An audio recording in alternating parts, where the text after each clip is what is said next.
The Imperial era has always been my favorite, but there is so much more in the book than just the time period that makes me love it. This is by far the best Star Wars book I've read, and it even rivals some of the movies.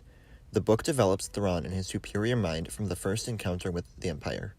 The majority of the book is told from third person, but also from the perspective of Eli Vanto, who is your regular citizen who is baffled by everything Thrawn does.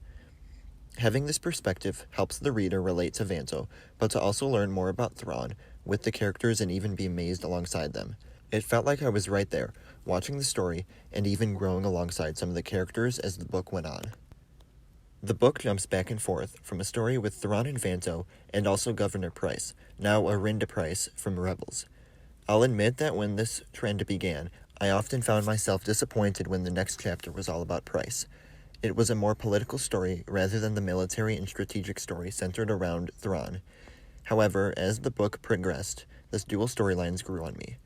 Pryce's story offers more insight about Coruscant and the politics of the Empire after its formation. On the other hand, Thrawn's story focuses more on battles and military strategy, which is my perfect book. Thrawn is the perfect character to have a military and investigation story centered around. Thrawn was already one of my favorite characters before reading this, but this story just adds to my love for him. We see his beginning and development within the Empire, and see just how cunning and prepared he is. I haven't seen Rebels in a while, but I'm definitely going to rewatch Season 3 after this.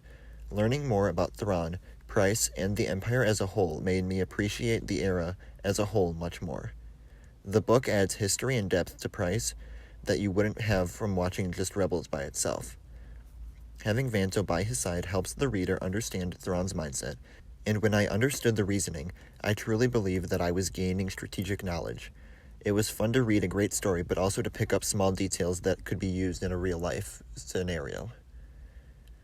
Thrawn develops the Empire and its officers throughout a thrilling and fascinating story of war and politics, earning a rating of 9.5 out of 10. Make sure to like, subscribe, follow me on social media, and comment down below what content you'd like to see in the future. As always, thank you all for watching, and remember, the Force will be with you, always.